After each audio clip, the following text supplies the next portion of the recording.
Chapter 11. The Unraveling Studio A felt like a pressure cooker reaching its boiling point. Outside, late February showed tentative hints of a thaw, patches of muddy ground emerging from shrinking snowbanks, weak sunlight occasionally piercing the persistent gray. But inside these walls, the atmosphere was pure, high-stakes intensity. We were deep into Giselle rehearsals now, the premiere looming, and the air itself seemed thick with expectation, exhaustion, and the sharp, critical focus of Maestro Volkov. The familiar rhythm of company life, the steady beat of Madame Moreau's piano playing the heart-wrenching Act II score, the synchronized swish of tulle, the soft thud of point shoes on the sprung wood floor, was overlaid today with a current of high-voltage tension that originated primarily and most damningly from me. We were working the section leading into Giselle's emergence as a wily, and then drilling elements of the mad scene from Act I again, that terrible, glorious descent into fractured reason. And I was failing. Not technically, not in the steps themselves. Years of relentless training wouldn't allow that. My body knew the choreography intimately, could execute the demanding balances, the rapid shifts, the ethereal port de bras, even in sleep-deprived exhaustion. No, the failure was deeper, more insidious. It was emotional, it was truth. Volkov saw it, Madame Farrell saw it, the other dancers politely pretended not to see it, and I felt it like a lead weight in my chest. I couldn't unravel. No, Laurent. Volkov's voice cracked through the music, sharp as shattering ice. Madame Moreau's hands instantly stilled on the piano keys. The other dancers froze mid-pose, their pastoral villagers suddenly just tired dancers holding difficult positions. Volkov paced towards me from his station near the mirrors, his compact frame radiating impatient energy, his silver-tipped cane tapping ominously against the floor. Is technique? Again, you give me perfect steps, yes, always perfect. His tone dripped with disdain for the very quality he usually demanded above all else. But where is soul? Where is madness? Giselle's heart is broken, shattered like glass. You are merely demonstrating. He stopped directly in front of me, his eyes pale and piercing, dissecting my carefully composed expression. You think madness is clean, Laurent? Tidy arabesques? No, is ugly. Is loss of control. Is soul ripped open. You show me. Nothing. Just empty steps. He gestured impatiently towards the piano. Again! From the discovery of the betrayal. We reset. The haunting chords began again. I tried. I truly tried. I focused on the narrative triggers. Albrecht's betrayal. Hilarian's reveal. The overwhelming shock and grief that snaps Giselle's fragile mind. I commanded my body through the sequence, the dazed recognition, the frantic searching, the moments of lucid agony followed by vacant confusion, culminating in the desperate, spiraling turns that should convey utter abandon. My muscles screamed from the repetition, my lungs burned, sweat beaded on my forehead despite the lingering winter chill that always found the drafty corners of this old studio. But something remained locked inside me. A wall I couldn't scale, couldn't shatter. Every time I reached for that raw edge of despair, that necessary loss of control, an instinct honed by years of discipline, and perhaps by the constant vigilance required by my secret life, slammed down, pulling me back. Control, Elena. Precision. Don't show weakness. Don't expose yourself. The mantra that served me so well at Viridian. The one that allowed me to lead my sisters through the complexities of Nocturne. The one that let me face patrons and board members with unwavering poise, was actively sabotaging me here. How could I embody Giselle's complete shattering when my own life felt like a constant precarious act of holding disparate pieces together? My mind, instead of drowning in Giselle's sorrow, kept snagging on intrusive thoughts.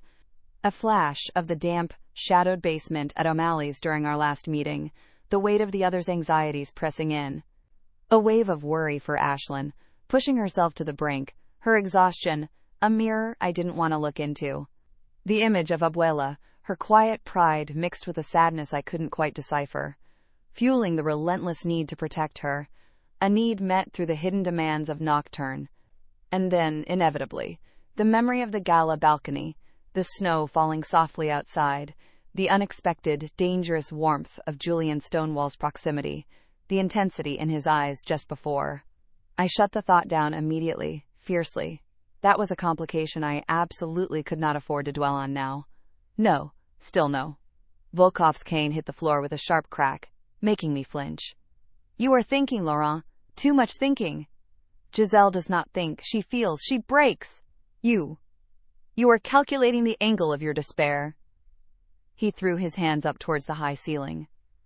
Markova, Alonso, Ulanova, they understood. They bled. You are giving me accounting. His comparison to the legends, his use of the word accounting, perhaps an unintentional echo of my interactions with Julian, auditing the company's finances, felt like salt rubbed into the wound. Humiliation washed over me, hot and sharp. I could feel the pitying or critical eyes of the other dancers, could sense Madame Farrell's silent disapproval radiating from the corner where she stood, arms crossed, offering no support, no intervention. This was Volkov's domain. And then, my gaze flickered towards the side of the studio. My breath hitched. Julian Stonewall stood quietly observing, leaning against the doorframe in one of his impeccable suits. My initial mortification at being witnessed in failure quickly transformed into something more complex. Since that night on the gala balcony, his presence carried a different charge. No longer simply the analytical board liaison, but a man whose nearness had once made me forget everything but the snow falling around us. I hadn't noticed him arrive. How long had he been watching? He wasn't trying to hide, just observing with that calm, penetrating gaze. His eyes weren't casual. They were focused, intent, analytical as always, but directed solely at me. It felt like a spotlight, pinning me to the floor, dissecting not just my flawed performance but potentially everything else. My fatigue, my guardedness, the cracks I was desperately trying to conceal. The thought was deeply unnerving. His scrutiny felt like an invasion, peeling back layers I fought hard to maintain. Yet, shamefully, confusingly, another part of me felt a treacherous flicker of something else. Not excitement, exactly, but a heightened awareness, a strange, unwanted thrill at being the sole focus of that intense, intelligent gaze, even in my moment of failure. Laurent, are you with us? Or are you dreaming? Volkov's sharp voice snapped me back. From the discovery of the betrayal. Again. And this time. His eyes narrowed. Find the heartbreak. Find the despair. Or perhaps, his voice dripped with acidic disappointment, you are not Giselle after all. Humiliation burned hotter. I nodded stiffly, taking my starting position, acutely aware of Julian's continued presence. The music began again. I danced. I executed the steps. I tried to channel the heartbreak, the madness, the spectral sorrow. I pushed against the internal walls, scratched at the surface of the required vulnerability. Perhaps there were moments, fleeting seconds, where I touched something raw, something true, but the connection wouldn't hold. The discipline, the control, the ingrained habit of holding myself together was too strong. The fear of truly breaking, not just as Giselle but as Elena, was too deep. The performance remained technically proficient, but emotionally sterile. A beautifully crafted empty vessel. Finally, after what felt like an eternity of failed attempts and scathing critiques, Volkov threw his hands up in genuine disgust, cutting off Madame Moreau mid-phrase. Enough, he declared, his voice ringing with finality. The studio fell into absolute silence, broken only by my own ragged breathing. Is hopeless today, Laurent. Utterly hopeless. He turned his back on me dismissively, addressing the room at large. Class dismissed. Go home. Then, over his shoulder, directed squarely at me, his voice dripping ice. You, Laurent. Think about what it means to lose everything. To have your heart, your mind betrayed and broken beyond repair. Do not come back to this rehearsal until you understand. He stalked out of the studio without another word, Madame Farrell gliding silently in his wake. The other dancers avoided my eyes, quickly gathering their belongings, murmuring quiet goodbyes to each other, melting away, leaving me alone in the center of the vast, suddenly silent studio. Alone, except for the lingering echo of Volkov's dismissal, the profound sense of failure settling like a shroud, and the unwavering gaze of Julian Stonewall still watching me from the doorway. Humiliation burned through me, hot and acidic, leaving a metallic taste in my mouth. The dancers moved with averted eyes, gathering their bags with a quiet efficiency that amplified my isolation. They offered pitying glances or awkward silence, no one daring to approach under the oppressive weight of Volkov's pronouncement. I felt stripped bare, inadequate, every insecurity laid raw under the harsh fluorescent lights. All I wanted was to disappear. To flee to the relative anonymity of the dressing room, lock myself in a bathroom stall, and let the hot tears of frustration and shame finally fall. I gathered my discarded warm-up layers with trembling hands, needing to escape. Head down, avoiding eye contact, I walked quickly towards the exit, focusing only on putting one foot in front of the other, escaping the weight of those observing eyes, especially his.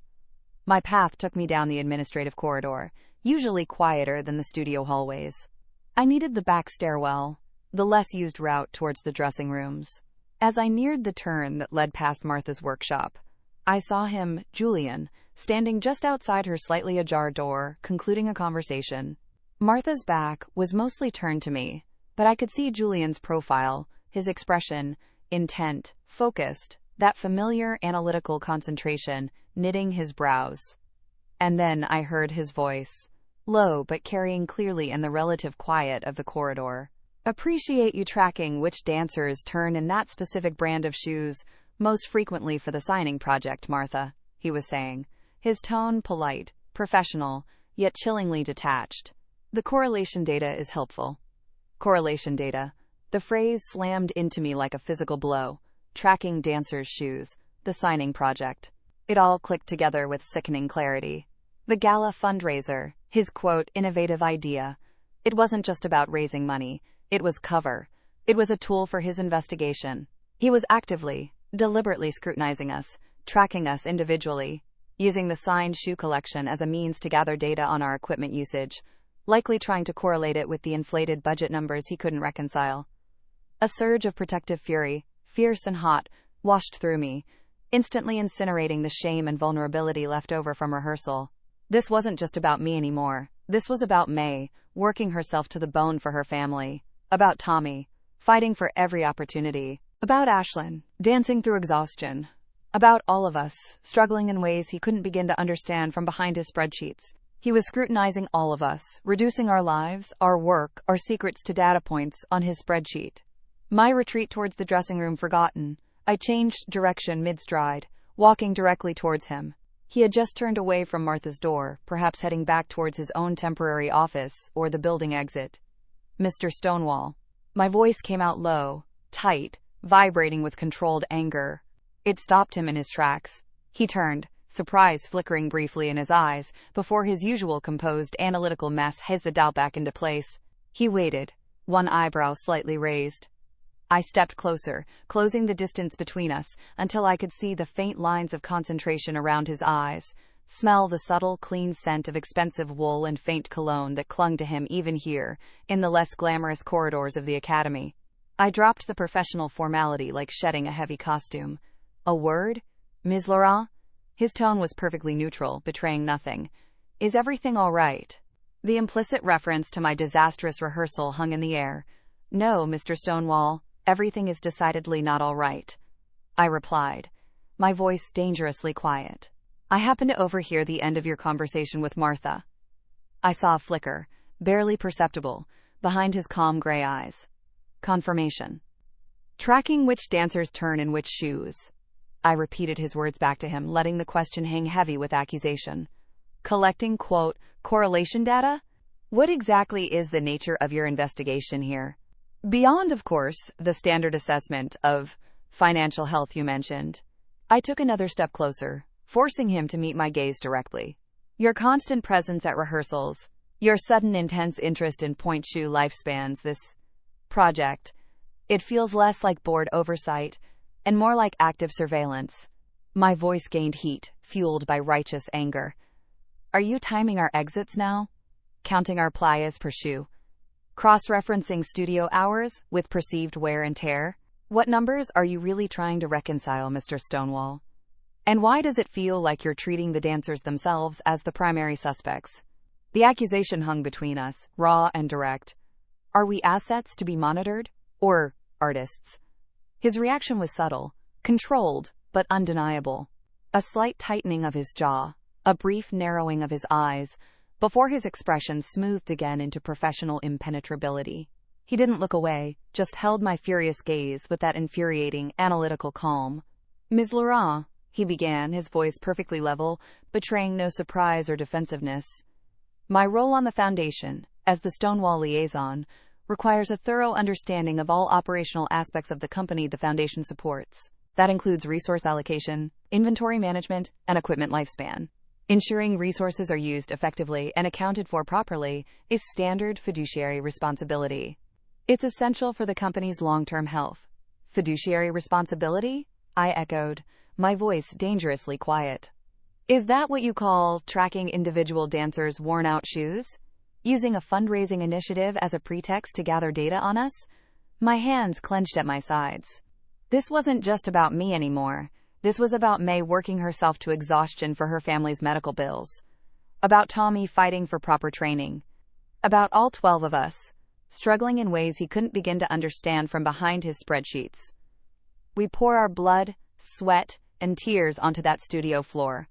Give everything we have to this company, often for inadequate pay, and with resources stretched thinner every season. Martha's weary face flashed in my mind. "And you stand there in your tailored suit, reducing our struggles to correlation data?"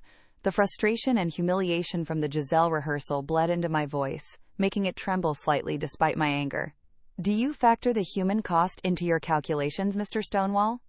Do you calculate the price of dancing on shoes that fail mid-performance, risking career-ending injuries because the allocation wasn't approved upstairs, or because someone decided a cheaper substitute was comparable?"